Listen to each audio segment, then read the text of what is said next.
और आइए अब खबरदार में खबरों को हम विस्तार से देखते हैं। हमारे देश में कोरोना संक्रमण के कारण स्थिति बहुत बिगड़ रही है और इसको लेकर प्रधानमंत्री नरेंद्र मोदी भी गंभीर हो चुके हैं। प्रधानमंत्री नरेंद्र मोदी ने आज एक विशेष समीक्षा बैठक की। इस मीटिंग में कोरोना संक्रमण के बढ़ते मामलों और स्वास्थ्य सेवाओं को लेकर उन्होंने चर्चा की। प्रधानमंत्री मोदी ने इस समीक्षा बैठक में 3 मुख्य बातों पर विशेष जोर दिया। उन्होंने वैक्सीनेशन की गति को बढ़ाए जाने की बात कही, जिला स्तर पर स्वास्थ्य सेवाओं को बेहतर बनाए जाने की भी बात कही और ये भी कहा कि कोरोना को लेकर वो जल्द ही राज्यों के मुख्यमंत्रियों के साथ भी बैठक करेंगे। दरअसल हमारे देश में कोरोना संक्रमित मरीजों की संख्या ने 1,50,000 के आंकड़े को पार कर लिया। पिछले 24 घंटों में कोरोना के 1,59,000 से ज्यादा मामले सामने आ चुके हैं और सिर्फ इतना ही नहीं, कोरोना से पिछले 24 घंटों में 327 लोगों की मौत भी हो गई है। यह कल के मुकाबले 12.4% ज्यादा है। पिछले 3 दिन की स्थिति पर अगर हम दृष्टि डालें तो स्थिति ठीक नहीं लग रही। 7 तारीख को कोरोना के 1,41,986 मामले देश में सामने आए, 285 लोगों की मौत हुई। तो 6 जनवरी को कोरोना के 1,17,100 नए केस सामने आए, 302 लोगों की मौत हुई और यह आंकड़ा लगातार बढ़ता जा रहा है। इन आंकड़ों का मतलब यह हुआ कि कोरोना संक्रमण बहुत तेजी से हमारे देश में बढ़ रहा है। हर मौत के आंकड़े भी अब लगातार बढ़ने लगे हैं। कोरोना के मामले में सबसे ज्यादा केस 5 राज्यों महाराष्ट्र, दिल्ली, पश्चिम बंगाल, तमिलनाडु और कर्नाटक से आ रहे हैं। महाराष्ट्र में कल 44,388 नए कोरोना पॉजिटिव मिले। दिल्ली में एक ही दिन में 22,751 सिर्फ 24 घंटे में कोरोना पॉजिटिव मिले। इसके अलावा पश्चिम बंगाल में कोरोना की 24,287, तमिलनाडु में 10,978, कर्नाटक में 8,906 केस 24 घंटे में मिले हैं। तो कोरोना को देखते हुए कोरोना नियमों के पालन में अब सख्ती बरतनी शुरू हो चुकी है, लेकिन लॉकडाउन की स्थिति के लिए सरकारें तैयार नहीं। कोरोना विस्फोट के मामले पर प्रधानमंत्री मोदी की अध्यक्षता में एक समीक्षा बैठक भी की गई और ये बैठक 3.5 घंटे तक चली। इसमें स्वास्थ्य मंत्री और कोविड टास्क फोर्स के प्रमुख आज शामिल हुए।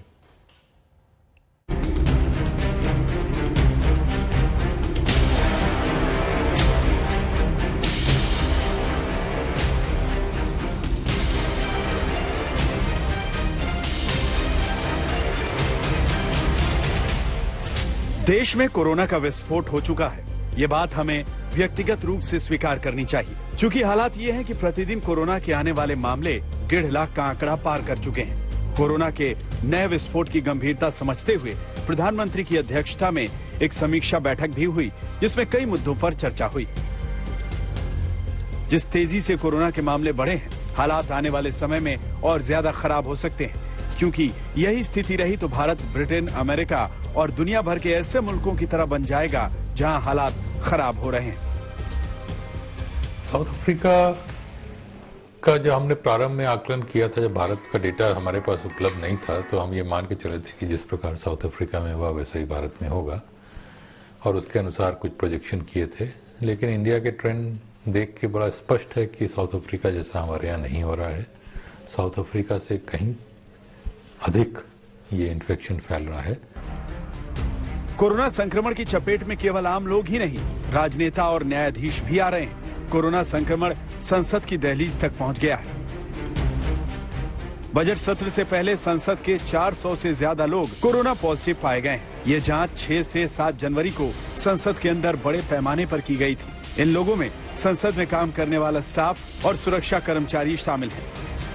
कोरोना का साया अब देश की सबसे बड़ी अदालत यानी सुप्रीम कोर्ट तक जा पहुंचा है।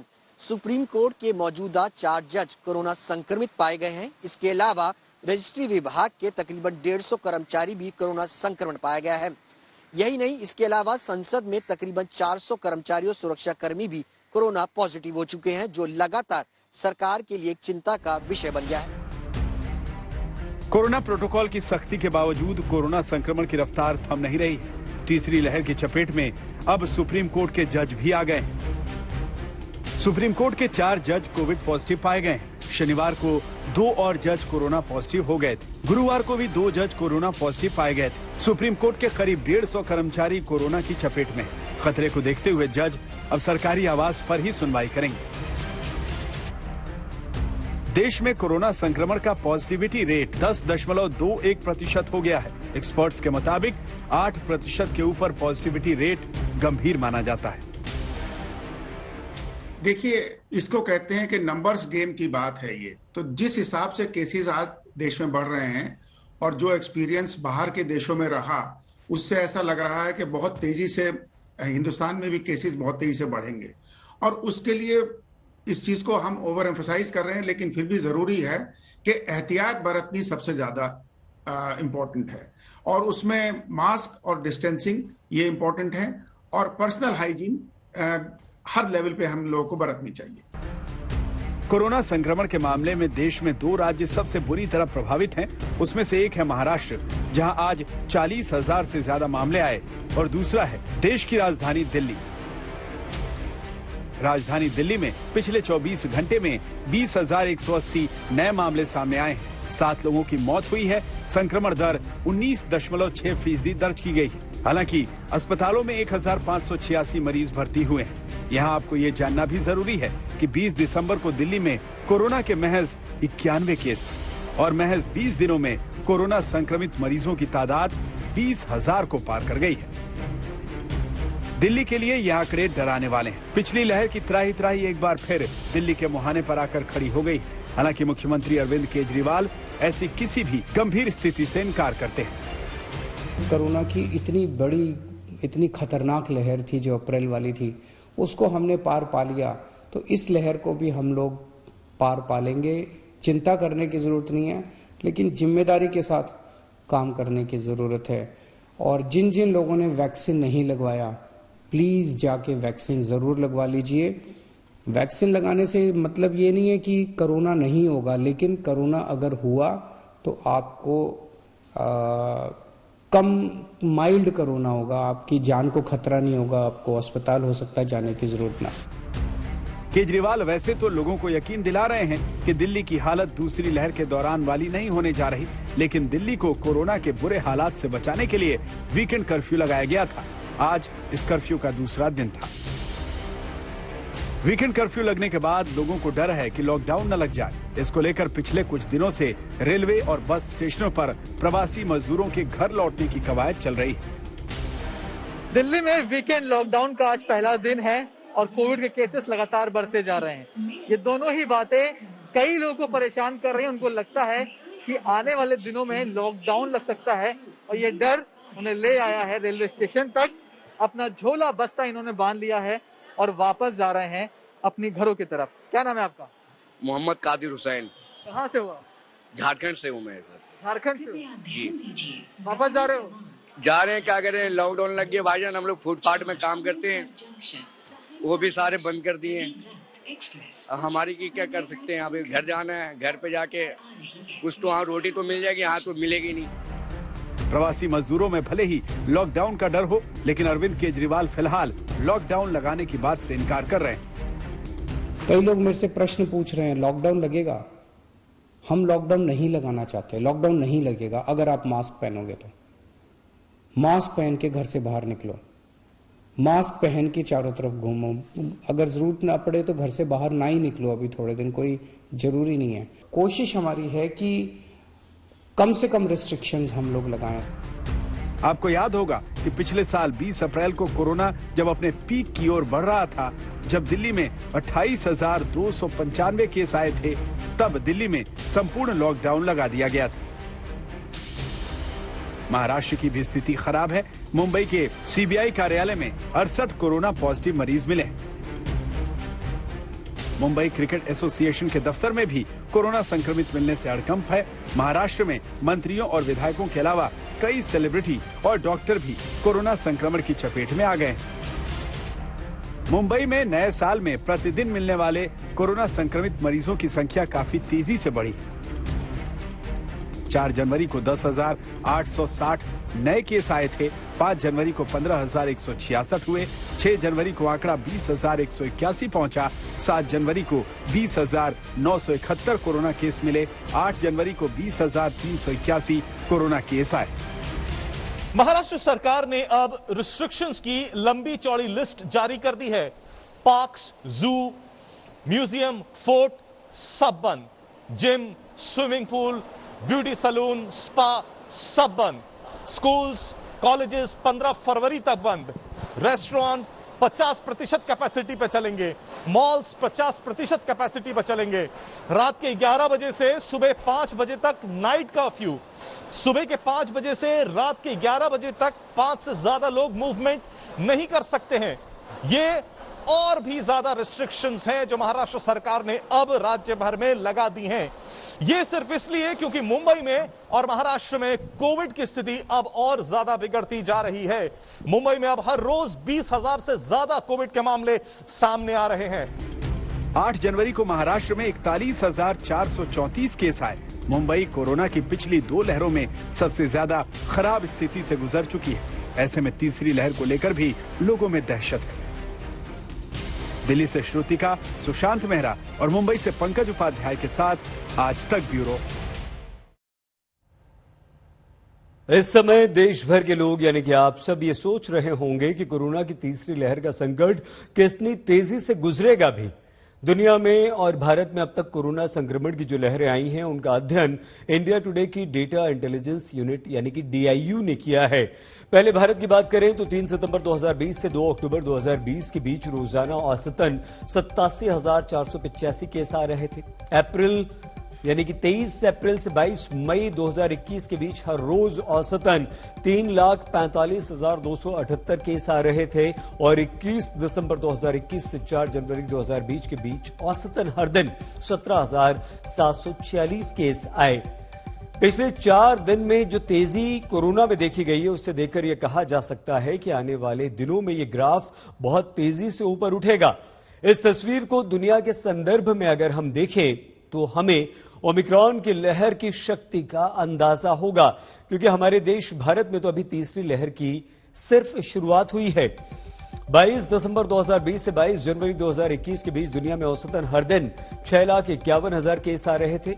9 अप्रैल 2021 से 8 मई 2021 के बीच दुनिया भर में औसतन हर दिन 7,92,000 केस आ रहे थे और इस लहर में डेल्टा वेरिएंट की सबसे बड़ी भूमिका थी। फिर 23 जुलाई 2021 से 21 अगस्त 2021 के बीच डेल्टा की एक और लहर उठी जिसमें 6,28,000 केस आ रहे थे और अब 21 दिसंबर 2021 से 4 जनवरी 2022 के बीच औसतन 13 लाख केस हर दिन आ रहे हैं और इस लहर में ओमिक्रॉन के संक्रमण की बहुत बड़ी भूमिका है। यहां पर गौर करने वाली या नोट करने वाली बात यह है कि अभी जितने भी केसेस आ रहे हैं वो अप्रैल और मई 2021 के बीच आने वाले मामलों की संख्या से ज्यादा हैं और यही बात बहुत बुरी तरह से हमें डराती भी है। मतलब यह कि कोरोना के ओमिक्रॉन वेरिएंट की विकराल होती समस्या के बीच कल यानी कि 10 जनवरी से वैक्सीन की बूस्टर डोज देने का महाअभियान भी हमारे देश में शुरू हो रहा है, जिसे प्रिकॉशन डोज का नाम दिया गया।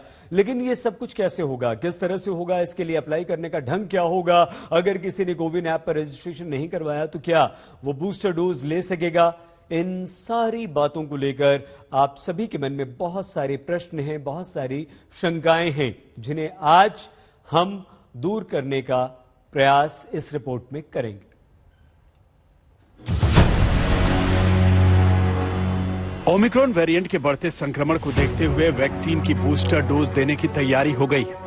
कल से देश के हेल्थ केयर वर्कर्स और फ्रंट लाइन वर्कर्स के अलावा 60 साल से ऊपर के बुजुर्गों के लिए प्रिकॉशन डोज यानी वैक्सीन की तीसरी डोज लगाई जाएगी। सरकार की तरफ से तैयारी पूरी कर ली गई। कोविन ऐप पर रजिस्ट्रेशन से लेकर वैक्सीन की सप्लाई तक और वैक्सीनेशन सेंटर पर वैक्सीन लगाने से लेकर बूस्टर डोज के सर्टिफिकेट तक हर लेवल पर तैयारी पूरी है। बूस्टर जो डोज है प्रिकॉशन डोज भी इसे कहा गया है। साथ ही साथ जो हेल्थ केयर वर्कर्स हैं या फिर फ्रंट लाइन वर्कर्स हैं और उसके अलावा ऐसे लोग जिनकी उम्र 60 साल से अधिक है और उन्हें कोई गंभीर बीमारी है वो बूस्टर डोज लगवा सकते हैं। उसके अलावा किन बातों का ध्यान रखा जाएगा, हमारे साथ अधिकारी हैं राजीव रंजन जी। सर बताइए कि क्या क्या जानकारी ली जाएगी, क्योंकि लोगों को बहुत कन्फ्यूजन होता है और लोग ये नहीं समझ पाते कि उन्हें वैक्सीन लगवानी है या नहीं लगवानी। तो वल्नरेबल पीपुल हैं उनके लिए है, और जिस तरह से जो सैनिटेशन वर्कर्स हो गए, हेल्थ केयर वर्कर्स हो गए, फ्रंटलाइन वर्कर्स हो गए, प्लस 60 प्लस सीनियर सिटीजन जो जिनको कोमॉर्बिडिटीज हैं, तो वो ये लोग एलिजिबल हैं। तो उसमें भी हमारी तैयारी पूरी है। हमारे सभी स्टाफ जानते हैं उन्हें क्या करना है एक्चुअली वो, तो लोगों को बताया गया है, सेंसिटाइज्ड हैं, और हम पब्लिक को भी बता रहे हैं, हमारे वॉलंटियर्स घर घर जाके भी बता रहे हैं उनको, और हम लोग भी बता रहे हैं वो। देश में करीब 1 करोड़ हेल्थ वर्कर्स और 2 करोड़ फ्रंट लाइन वर्कर्स हैं। इसके अलावा 60 साल से ऊपर के लोगों की संख्या लगभग 13 करोड़ है। इस हिसाब से देश में 16 करोड़ बूस्टर डोज की जरूरत होने वाली है। लेकिन परेशान करने वाली बात यह है कि देश में अब तक लाखों लोगों ने दूसरी डोज नहीं लगवाई है, इसलिए ऐसे लोगों को तीसरी डोज देने का सवाल ही नहीं उठता। जबकि एक्सपर्ट्स का कहना है कि कोरोना की तीसरी लहर के लिए बूस्टर डोज का लगना जरूरी है। बूस्टर डोज लेने वाले लोगों के लिए सबसे जरूरी जानकारी ये है कि जो लोग कोविन ऐप पर रजिस्ट्रेशन नहीं कर पाए हैं, वो सीधे किसी भी कोविड टीकाकरण केंद्र पर जाकर टीका लगवा सकते हैं। दूसरा सवाल है कि क्या अपनी मर्जी की वैक्सीन का बूस्टर डोज लगवाया जा सकता है? जवाब है बिल्कुल नहीं। जिस व्यक्ति को जिस वैक्सीन की पहली 2 डोज लगी है, उसी वैक्सीन की तीसरी डोज लगाई जाएगी। अगर आपको कोविशील्ड की पहली और दूसरी डोज लगी है, तो कोविशील्ड की ही बूस्टर डोज लगेगी, और जिसे कोवैक्सीन की दोनों डोज लगी हैं, उसे बूस्टर डोज में कोवैक्सीन ही लगाई जाएगी। हालांकि दुनिया भर के कई एक्सपर्ट्स का मानना है कि तीसरी डोज अलग वैक्सीन की होनी चाहिए। जैसे अगर पहली 2 कोवैक्सीन की लगी है, तो तीसरी डोज कोविशील्ड की होनी चाहिए। इसी तरह अगर पहली 2 कोविशील्ड की लगी, तो तीसरी डोज कोवैक्सीन की लगे। लेकिन सरकार की ओर से अभी मिक्स्ड वैक्सीन की बात सामने नहीं आई। आइडियली बूस्टर का मतलब होता है उसी इम्यूनिटी को बूस्ट करना, ठीक है, जो एग्जिस्टिंग है। तो जिस वैक्सीन से वही देनी चाहिए, क्योंकि हमें अभी सारे वैक्सीन का लॉन्ग टर्म इफेक्ट भी देखना है, अच्छे इफेक्ट भी, बुरे इफेक्ट भी। अगर हम मिक्स करते रहेंगे तो किसी की कोई जवाबदेही नहीं रहेगी अगर कोई बैड इफेक्ट आता है। तो उस लिहाज से भी, साइंस के लिहाज से भी जो है, अगर बूस्टर देना है तो जिनको जो वैक्सीन लगी है वही देना चाहिए, क्योंकि अभी तक जो एविडेंसेज है कि दोनों वैक्सीन सेफ है और इफेक्टिव है, बट लॉन्ग टर्म हमें सेफ्टी और एफिकेसी का नहीं पता, इसलिए उनको वही देना चाहिए। क्रॉस करने की जो है कोई जरूरत नहीं है, क्योंकि फिर जो है अकाउंटेबिलिटी खत्म हो जाती है और वह साइंस के लिए अच्छा नहीं है। असल में वैक्सीन की पहली डोज को प्राइमरी कहा जाता है। पहली डोज वायरस की पहचान कर उसके खिलाफ एंटीबॉडीज बनाती है, लेकिन जो प्राइमरी डोज होती है और उससे जो एंटीबॉडीज बनती हैं, वो आगे भी मेंटेन रहे, इसके लिए दूसरी डोज दी जाती है। हालांकि कोरोना में इस्तेमाल हो रही अधिकतर वैक्सीन की इम्यूनिटी 6 से 8 महीने बाद कम होती पाई गई, इसलिए इस इम्यूनिटी को बूस्ट करने के लिए तीसरी डोज यानी बूस्टर डोज दी जा रही है। हालांकि पीएम मोदी ने बूस्टर डोज को प्रिकॉशन डोज कहा है। 8 वर्ष से ऊपर की आयु के कोमॉर्बिडिटी वाले नागरिकों को उनके डॉक्टर की सलाह पर वैक्सीन की प्रिकॉशन डोज का विकल्प उनके लिए उपलब्ध होगा। प्रिकॉशन की दृष्टि से सरकार ने निर्णय लिया है कि हेल्थ केयर और फ्रंटलाइन वर्कर्स को वैक्सीन की प्रिकॉशन डोज भी प्रारंभ की जाए। कई बुजुर्गों के मन में सवाल भी है कि क्या बूस्टर डोज लगवाना अनिवार्य है। दुनिया भर के वैज्ञानिक ये साफ कर चुके हैं कि इम्यूनिटी को बढ़ाने के लिए बूस्टर डोज जरूरी है। कोरोना के खिलाफ वैक्सीन से बनी इम्यूनिटी कुछ महीनों बाद कम होने लगती है, ऐसे में वैक्सीन की बूस्टर डोज जरूरी है। इसके अलावा कोरोना के नए ओमिक्रॉन वेरिएंट ने इसकी जरूरत और बढ़ा दी है, क्योंकि नया वेरिएंट वैक्सीन ले चुके लोगों को भी शिकार बना रहा है। इसमें सबसे ज्यादा खतरा बुजुर्गों और हेल्थ केयर वर्कर्स और फ्रंट लाइन वर्कर्स को है, इसलिए तीसरी डोज लगाई जा रही है। वैक्सीन जो है इन्फेक्शन को रोकने में उतना कारगर नहीं होता है सारी वैक्सीन, इवन मैन्युफैक्चरर्स भी कहते हैं। ज्यादातर हमारे एक्सपर्ट्स को शायद ये पता नहीं होता है, हाँ, लेकिन वह सीवियरिटी और डेथ कम करता है। तो पहला ऑब्जेक्टिव तो इसका मतलब ये नहीं है, हम उसके लिए नहीं दे रहे हैं। इसके लिए जो है इन्फेक्शन को रोकने के लिए बच्चों में, जो एक लोग ये भी कहते हैं कि नहीं बच्चे इन्फेक्शन लेके आएंगे, तो इन्फेक्शन को कंट्रोल नहीं करता। वैक्सीनेशन के बाद भी इन्फेक्शन हो रहा है और पूरी दुनिया में हो रहा है, ब्रेक थ्रू इन्फेक्शन हो रहा है। अब आगे की क्या सीवियरिटी कम करता है, तो डेफिनेटली एडल्ट में सीवियरिटी कम करता है, 80 to 90% सीवियरिटी कम करता है। इसलिए मैं रोज कहता था कि नहीं, एडल्ट को अगर ससेप्टेबल पॉपुलेशन है तो उसको देना चाहिए। ससेप्टेबल मैं उनको कहता हूं जिनमें जो है इन्फेक्शन ना हुआ हो, क्योंकि जो भी ग्लोबल एविडेंस है इन्फेक्शन होने के बाद जिनकी डेथ होनी थी होगी, लेकिन जो बच गए, जो रिकवर है, वो बेस्ट प्रोटेक्टेड है। आज तक ब्यूरो। ओमिक्रॉन के बढ़ते संक्रमण के बीच नए लक्षण भी अब रिपोर्ट हो रहे हैं और हमारी रिसर्च टीम लगातार इन लक्षणों का एक डेटाबेस भी तैयार कर रही है। आज ओमिक्रॉन के लक्षणों पर अपडेट पर भी आपको ध्यान देना चाहिए। यह अमेरिका के सीडीसी और अन्य स्वास्थ्य एजेंसियों की मदद से हमने अपडेट किया है। सर्दी, खांसी, गले में खराश, बुखार, मांसपेशियों में दर्द, सांस में तकलीफ, ये लक्षण तो कोरोना और ओमिक्रॉन के यहां बहुत अच्छी तरह से जानते ही हैं। इसके अलावा अब आंखों में सूजन एक संकेत हो सकता है। त्वचा, होठ, नाखूनों का रंग अचानक से बदलना एक नया संकेत कोरोना का है। इसके अलावा सीने पर दबाव महसूस होना, लगातार नींद आना, डायरिया, ये लक्षण भी ओमिक्रॉन से संक्रमित होने पर आपको दिखाई दे सकते हैं। आज हमारे देश के बहुत से लोगों के मन में यह प्रश्न भी है कि अगर ओमिक्रॉन से संक्रमित मरीज के अस्पताल जाने की नौबत आती है तो फिर उसका इलाज किस तरह से होता है। इस प्रश्न का उत्तर जानने के लिए आज तक की टीम उन ओमिक्रॉन वार्ड्स में पहुंची जहां मरीजों का इस समय इलाज चल रहा है। तो मौजूद है एलएनजेपी अस्पताल के बनाए गए रामलीला मैदान के हॉस्पिटल में, जिसे एक पूरी तरह से कोविड वार्ड में कन्वर्ट कर दिया गया है। आप देख सकते हैं कि यहाँ पर सारे बेड्स के इंतजाम कर दिए गए हैं। साथ ही साथ यहाँ पर ओमिक्रॉन वेरिएंट और कोविड के पेशेंट्स को भर्ती किया गया है। यहाँ पर सभी पेशेंट्स मौजूद है जिन्हें ओमिक्रॉन है और साथ ही साथ कोविड भी है। उनका इलाज यहाँ पर ही किया जा रहा है। लेकिन इनका इलाज किस तरह से किया जा रहा है, क्या कुछ ट्रीटमेंट इन्हें दिया जा रहा है और डॉक्टर्स ऐसे में किस तरह से फ्रंटलाइन वॉरियर्स के तौर पर काम कर रहे हैं। डॉक्टर अर्शद, इस वक्त क्या स्थिति है, आप कैसे पेशेंट्स का इलाज करते हैं? जी, हम पेशेंट को ऐसे इलाज करते हैं कोविड के हिसाब से, और ओमिक्रॉन भी अभी नया आया हुआ है, उनके भी देख के हम करना था। पहले एक पेशेंट है कोविड, उनको पहले वाइटल्स देखते हैं। अगर किसी को सैचुरेशन 93 से नीचे है तो हम ऑक्सीजन लगाते हैं, साथ में एबीजी करते हैं। कितनी डॉक्टर्स हैं, सारी मौजूद है इधर, 24 घंटे ड्यूटीज करते हैं। Every day all the patients जो ऑब्जर्व होती है, इनकी चार्टिंग होती है, इनका अगर कोई इश्यूज है उसको सॉर्ट आउट होता है। और दूसरी चीज़ क्या है, इनकी कोई कंप्लेंट है उसको तुरंत ठीक कराया जाता है, क्योंकि अगर कोविड में हमने डिले किया उसमें इनको नुकसान हो सकता है मरीज के लिए। तो हमारा हायर अथॉरिटीज है, सुरेश सर है, उनकी कंसल्टेंट है, सारी चीज़ हमको ये बताया गया है पेशेंट को हमेशा उनकी क्या क्वेश्चन है, क्या कंप्लेंट है, उसको हमको ठीक करवाना है। ये देखिए, यहाँ पर आप देख सकते हैं कि इस वक्त मरीजों को खाना दिया जा रहा है। जो स्पेशल पूरी टीम है वो इस वक्त मरीजों को चाय से लेकर, नाश्ते से लेकर, खाने से लेकर, डिनर से लेकर हर चीज का बड़ी बारीकी से ध्यान रख रही है। पीपी किट सभी ने पहने हुए हैं, इस बात को ध्यान में रखते हुए कि ओमिक्रॉन वेरिएंट जो है वो बहुत खतरनाक है, आपको और मुझे बहुत ही आसानी से फैल सकता है।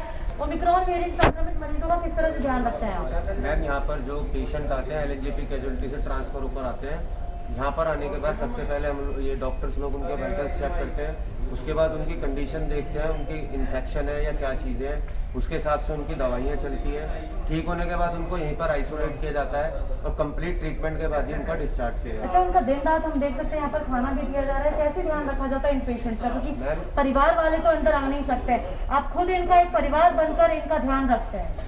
जी मैम, हम पॉसिबल जो भी हो सकता है पूरा ऑपरेशन करते हैं। इनके पास फोन्स होते हैं, अपनी फैमिली से कांटेक्ट में रहते हैं, प्लस हम भी इनकी पूरी हेल्प करते हैं। कोई भी चीज़ की इनको ज़रूरत है, हेल्प इनको पूरी देते हैं और पूरा ट्रीटमेंट होने के बाद ही ये लोग यहाँ से ठीक होकर जाते हैं। पिछले कुछ दिनों में हमारे देश में कोरोना का जो विस्फोट हुआ है, बहुत बड़ी चिंता की बात है। इसमें तेजी से फैलते संक्रमण के साथ साथ दूसरी बड़ी समस्या है लोगों को इस बात की जानकारी न मिलना कि वो डेल्टा वेरिएंट से संक्रमित है या ओमिक्रॉन से। अब इस समस्या को दूर करने के लिए हमारे देश में एक नई टेस्ट किट तैयार हो चुकी है। भारत की health care company Tata medical and diagnostics ने ओमिश्योर नाम की एक टेस्टिंग किट तैयार की। इस किट में 3 घंटे में पता चल जाता है कि आप ओमिक्रॉन वेरिएंट से संक्रमित हैं या नहीं। Indian council of medical research यानी कि आईसीएमआर ने ओमिक्रॉन का पता लगाने वाली इस किट को अपनी मंजूरी दे दी है। ओमिश्योर किट के द्वारा एक टेस्ट का खर्च 250 रुपए आता है। ये लैब टेस्ट होगा, इसे घर में इस्तेमाल आप नहीं कर सकते और अलग अलग लैब्स इसमें अतिरिक्त चार्ज जोड़ सकते हैं। ये किट अगले 7 से 10 दिनों में मार्केट में उपलब्ध होगी। हम आपको यही बता दें कि अभी हमारे देश भारत में ओमिक्रॉन वेरिएंट की टेस्टिंग के लिए अमेरिकी कंपनी थर्मो फिशर की टेस्टिंग किट का इस्तेमाल किया जा रहा है, जिसकी कीमत 240 रुपए है। इसके अलावा सरकारी एजेंसियां सामान्य आरटी-पीसीआर किट 20 से 30 रुपए की दर से खरीद रही हैं। तो अब तक ओमिक्रॉन की जांच के लिए एक लंबी प्रक्रिया से आपको हमें गुजरना पड़ता है। पहले मरीज का आरटी-पीसीआर टेस्ट किया जाता है और उसका रिजल्ट आने के बाद संदिग्ध मरीज के सैंपल को जीनोम सीक्वेंसिंग के लिए भेज दिया जाता है और उसके बाद 48 से 72 घंटे के बाद मरीज में ओमिक्रॉन की पुष्टि होती है। लेकिन अब इस नए मेड इन इंडिया किट की मदद से ये प्रक्रिया बहुत आसान और काफी तेज हो जाएगी। एक बड़ी खबर इस वक्त आ रही है, वो खबर ये है कि 5 राज्यों में चुनाव के बाद आचार संहिता लगी है, तो चुनावी राज्यों में वैक्सीन सर्टिफिकेट में बदलाव किया गया है। सर्टिफिकेट से प्रधानमंत्री नरेंद्र मोदी का नाम और फोटो अब हटेगा, क्योंकि चुनाव आचार संहिता लागू हो चुकी है। 5 राज्यों में चुनाव की तारीखों का ऐलान हो चुका है और इन 5 राज्यों में चुनाव की तारीखों के ऐलान के मद्देनजर अब यह फैसला लिया गया है, स्वास्थ्य मंत्रालय ने यह फैसला लिया है कि चुनावी राज्यों में वैक्सीन सर्टिफिकेट जब दिया जाएगा तो उसमें से प्रधानमंत्री नरेंद्र मोदी का नाम और फोटो हटा दिया जाएगा। आगे बढ़ते हैं इस खबर के बाद अगली खबर। हमारे देश के मैदानी इलाकों में अचानक से तापमान घटा है, ठंड बहुत बढ़ गई और इसका कारण है पहाड़ी राज्यों में हो रही जबरदस्त बर्फबारी। जम्मू कश्मीर, उत्तराखंड, हिमाचल प्रदेश में बहुत बर्फबारी हो रही है। हाल फिलहाल में कश्मीर में बाकी दोनों राज्यों के मुकाबले जबरदस्त बर्फ गिरी। कश्मीर में अधिकतर इलाकों में तापमान 0 से काफी नीचे है। सड़कों पर कई फीट बर्फ जमी हुई है और ये बर्फबारी कुछ लोगों के लिए मौज मस्ती हो सकती है, लेकिन ज्यादातर के लिए परेशानियां लेकर आई है।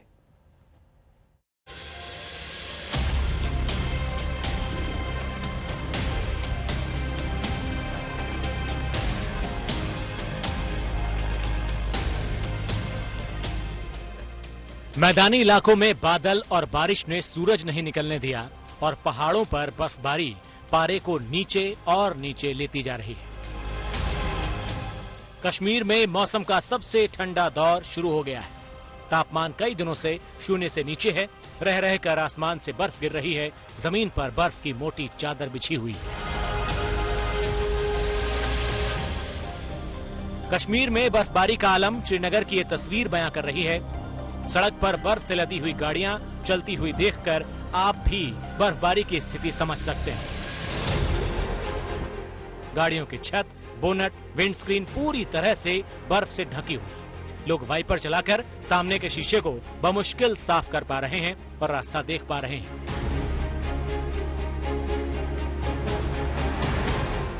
बर्फबारी की वजह से विजिबिलिटी भी बेहद कम है।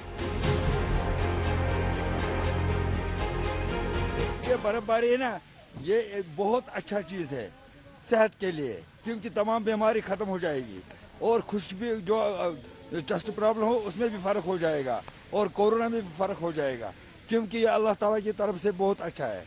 तो इसमें होता है मलाइकों का रहमत, अल्लाह की रहमत होती है।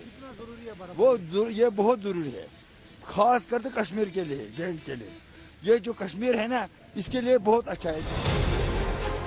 डल झील पर कुछ दिनों पहले जो शिकारे तैर रहे थे वो अब जमे हुए हैं। पानी की ऊपरी परत भी पत्थर की तरह सख्त हो चुकी है और आइसक्रीम की तरह ठंडी भाप झील के ऊपर तैर रही है। सड़कों पर इतनी बर्फ है कि पैदल चल पाना भी मुश्किल है। प्रशासन की टीमें लगातार बर्फ हटाने के काम में जुटी हैं। मुलाजिम है जी, हम कल से ही बर्फ हटा रहे हैं। जब से गिरा है तब से हटा रहे हैं। श्रीनगर में भी इस टाइम बहुत बर्फबारी हो रही थी, कल भी हो रही थी, मगर रात को थोड़ा कंट्रोल हो गया था, सुबह फिर हो गया बारिश। बहुत मजा आ रहा है कसम से। ठंड लग रही है। देखा था आपने? बहुत 10 साल हो गए। कितना जरूरी है यहाँ बर्फ? यहाँ पे बहुत जरूरी है। बर्फ के बिना क्या है, कश्मीर में कुछ नहीं है। श्रीनगर के रिहायशी इलाकों, गली मोहल्लों में बर्फ ही बर्फ नजर आती है। मकानों की छत, आंगन, बरामदे सफेद पड़ चुके हैं। बर्फबारी की वजह से देश के बाकी हिस्से से कश्मीर का सड़क संपर्क कटा हुआ है।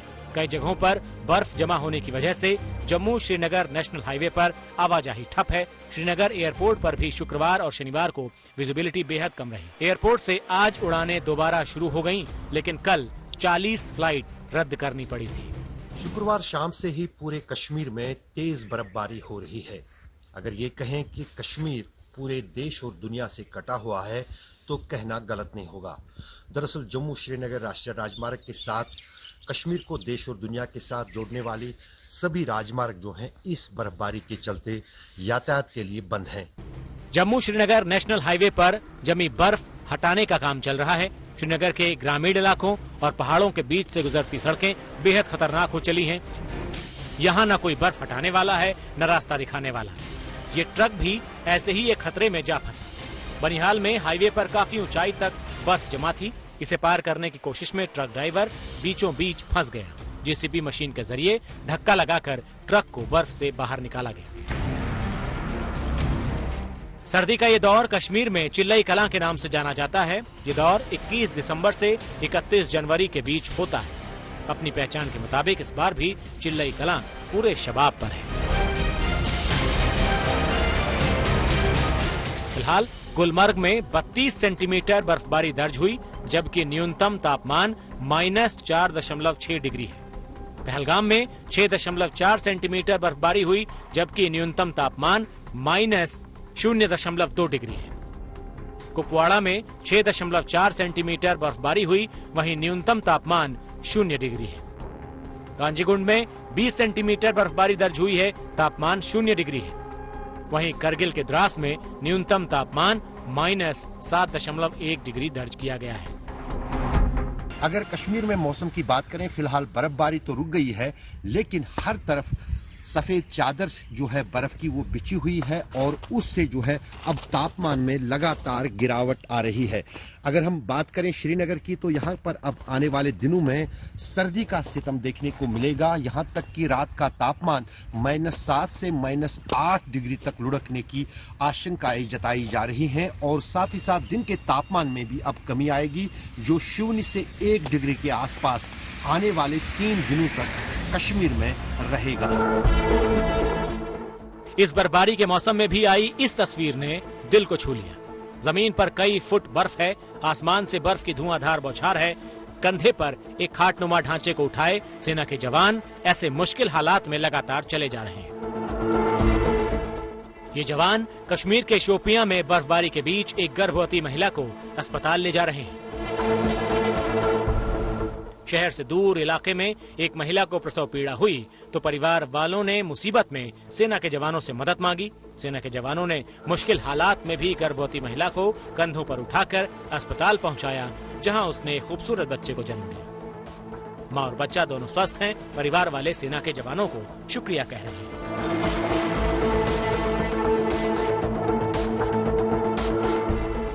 राम नगरी करके एक गांव है, जहां पर एक गर्भवती महिला जो है वो लेबर पेन में थी और उन्हें सेना के जवानों ने कंधे पे लाद के अस्पताल तक पहुंचाया और उसने भी बच्चे का जन्म दिया। और दोनों घटनाओं में न सिर्फ माताओं की जानें बची, बल्कि बच्चे भी स्वस्थ हैं। ये मामले जो हैं दक्षिणी कश्मीर में सामने आए, लेकिन उस बीच जो है प्रशासन की तरफ से लगातार कोशिशें जारी है जम्मू कश्मीर में किस तरह से आम जनजीवन जो है वो दोबारा पटरी पर लौट आए। पुंछ में बर्फबारी की तस्वीरें टीवी पर भी ठंड महसूस करा देती हैं।